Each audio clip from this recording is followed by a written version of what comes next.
Hi, this is Rene Sagaran, pioneer member of the Maneuvers and former choreographer, dancer of Mr. Pure Energy, Gary V. Welcome to RAS TV!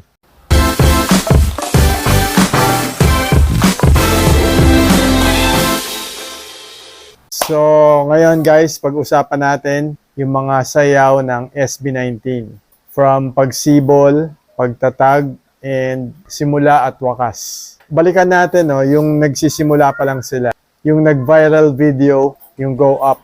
Kung mapapansin nyo, yung time na yan, yung choreography dyan, ano pa siya, parang K-pop style. Kasi nga, di ba, ang nag-train talaga sa kanila is Korean.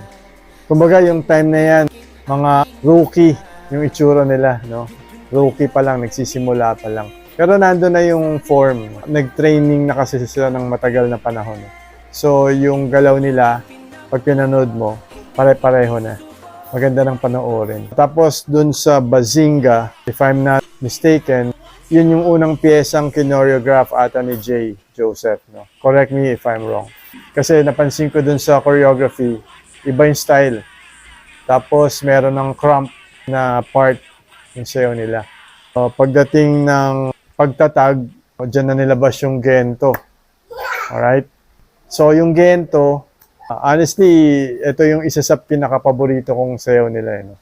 Sa gento kasi, pasok na pasok lahat ng choreography. Tapos, maganda yung choreo, very catchy, maganda yung mga steps. And that's why, di ba, worldwide, ang daming gumawa ng dance challenge na yan. Tapos, kung mapapansin nyo, kumbaga sa basketball player, nagmamature din ang dancer. Parang ganun din yung nangyayari sa SB19. Yung simula sila rookie, tapos as they go along, nakikita mo yung character, di ba, yung galaw. Kumbaga nagiging veteran. Mas lumaangas, lumilinis, kahit na hindi sobrang hataw. Alam mo yun, yung character, yung forma, nando na. Kumbaga sa prutas, hinog na hinog na. So, yun yung nakita kong isang transition ng SB19. Hindi na nila kailangan itodo yung galaw nila. No? Ando na yung lahat ng kailangan, yung angas, yung character, the way they execute the choreography. Tapos, and syempre, dun sa huling-huli, sa simula at wakas, ayan, yung nirelease yung Dam, isang malupit na naman na choreo, no, na talagang pinag-isipan. Aabangan pa natin yung mga ibang songs dyan sa EP na simula at wakas. Alright? Pero for now, sa lahat ng mga dance videos ng SB19, ano ba yung top 3 nyo na choices?